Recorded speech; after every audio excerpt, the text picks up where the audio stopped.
My hands were shaking before the doors even opened. I stood outside the throne room with my cloak pulled tight around me, hiding what I carried, and I could hear my own heartbeat louder than the guards announcing my name. 11 months away from home, and now I had exactly one chance to walk through those doors without anyone guessing the truth before I was ready to tell it. Inside, the whole court was waiting for me to fail. I am Ithra, second daughter of the Cerulean line, and for 31 long years my own family called me the woman who could not carry the future. Behind fans and folded hands, they whispered that I was empty, that my body had failed the bloodline, that I should step aside and let someone else wear the crown I was born to wear. My own sister used to say it loudest, right where I could hear her, smiling the whole time like it was a kindness and not a blade. So when the chance came to serve as an envoy on a distant world called Earth, I did not wait to be asked twice. I packed in a single night and left before my mother could change her mind and keep me home to be laughed at in peace. Earth was nothing like home. The people there argued in open rooms, laughed loudly in hallways, and touched each other without fear of scandal. A woman named Claire, one of their doctors, was the first person in my whole life who looked at my body not as a disappointment but as a puzzle worth solving. She asked me questions no healer at home had ever bothered to ask. She ran tests. She adjusted and studied and tried again when the first attempts did not work, and she never once made me feel small for needing help. It took months, quiet, ordinary months, filled with small appointments and small hopes I was afraid to say out loud in case they vanished. Then one afternoon, in a bright little room that smelled like clean linen, Claire turned her screen toward me and smiled in a way that made my whole chest go tight. There were 2 heartbeats on that screen, 2. I did not understand at first. I asked her to repeat herself, certain I had misheard the number through the translator. She laughed gently and said it again. Twins. I sat down right there on the floor of that little clinic and cried harder than I had ever cried in my life, and for once it was not from shame. Now here I was, back on my homeworld, standing outside the very doors where I used to be mocked, carrying inside me the very thing everyone said I would never carry at all. The guards pulled the doors open, and I made myself walk forward with my chin high, the way a daughter of the Cerulean line is trained to walk from the moment she can stand. My mother sat on the high seat at the far end of the hall, her face unreadable as always.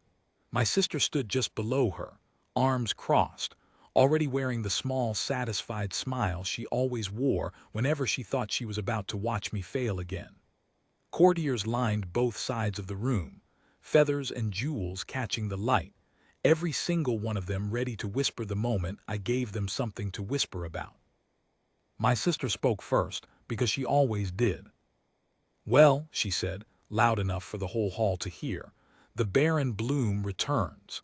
Did the humans manage to fix what our own healers could not, or have you simply come home to admit defeat at last?" A ripple of quiet laughter moved through the room. I felt my face grow hot, the old shame rising up out of 31 years of practice, ready to make me flinch the way it always had. But I did not flinch. Instead, I let my cloak fall open. The sensors built into the floor of that ancient hall, older than my mother, older than her mother before her, caught the change instantly. A soft chime rang out across the throne room, followed by a calm, mechanical voice that every single person in that hall understood without translation. 2 heartbeats detected, both viable, royal line confirmed. The laughter stopped so fast, it was like someone had cut it with a blade. I watched my sister's face change from smug to stunned in the space of a single breath. I watched courtiers who had spent years perfecting cruel little smiles suddenly have nowhere to put their hands, their eyes, their carefully practiced insults. The silence that followed was not the silence I had grown up with, the kind aimed at me like a weapon. This silence belonged to me. My mother rose slowly from the high seat, and for the first time in my whole life, I saw something on her face that was not disappointment. "Is this true?" she said. Not really a question, her eyes moving from my face to the place where my hand now rested protectively over my middle. It is true, I said, and my voice did not shake, even though my hand still had not stopped. 2 children, both strong, both healthy. Confirmed the moment I walked through those doors, exactly as your own ancient sensors are built to do. The humans, my mother said carefully, as if testing each word before she let it leave her mouth. The humans did this.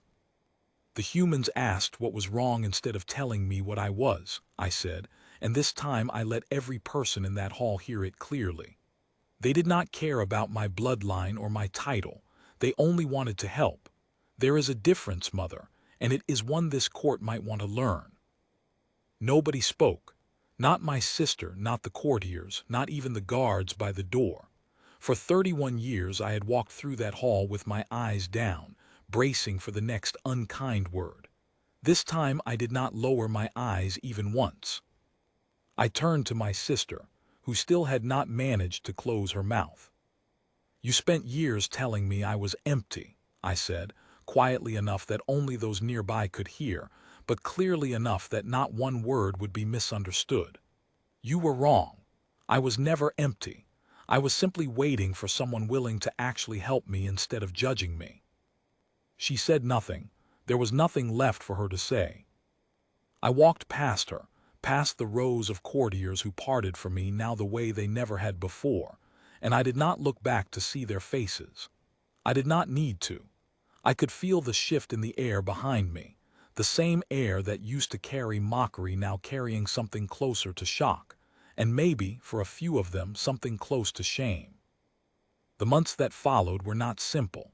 Carrying 2 children while carrying the weight of an entire court's expectations was its own kind of battle, one fought not with weapons but with patience, with long nights, with the constant pressure of being watched by people who had once been so certain I would fail. There were healers who wanted to take over my care the way they always had, insisting the old methods were safer, more proven, more honorable. I refused every single time. I trusted the path that had actually worked, the path built on questions instead of assumptions. Claire and I stayed in contact the whole time. Her voice crossing the distance between our worlds through a small device I kept beside my bed. She checked on me constantly, worried in that warm human way that had nothing to do with bloodlines or titles, and everything to do with simply caring whether I was well. I found myself looking forward to those calls more than almost anything else in my long, strange days. When the twins were finally born, the whole palace held its breath the way it once had when I was the subject of pity instead of pride. I remember very little of the pain, only the sound that followed it, 2 small cries filling a room that had once only ever echoed with quiet insults about my empty future. A son and a daughter. Strong lungs, steady hearts, a portion of Earth's medicine, and a portion of ancient cerulean law woven into the very reason they existed at all. I named them for both worlds that had given them life. My son carried a name from my own bloodline, one that had belonged to a great warrior queen many generations back. My daughter carried a name Claire had suggested, simple and warm, one that meant hope in the language of the people who had never once made me feel small for needing help. The court that had mocked me for 31 years now bowed their heads whenever I walked past, and I noticed, with a kind of quiet satisfaction, that my sister was among the first to do so. I did not need their bows. I did not need their approval, not anymore. What I needed, I had already found, 11 months and one bright little clinic away from home, in the hands of a woman who saw a person instead of a failure. Sometimes, late at night, with one child sleeping against each shoulder, I think back to the woman I used to be, standing outside a throne room with shaking hands, certain she was about to be laughed out of her own home. I wish I could tell her that the answer was never going to come from the people who had spent years telling her what she was. The answer was always going to come from somewhere far away, from people who did not care about crowns or bloodlines, who simply looked at a problem and decided it was worth solving.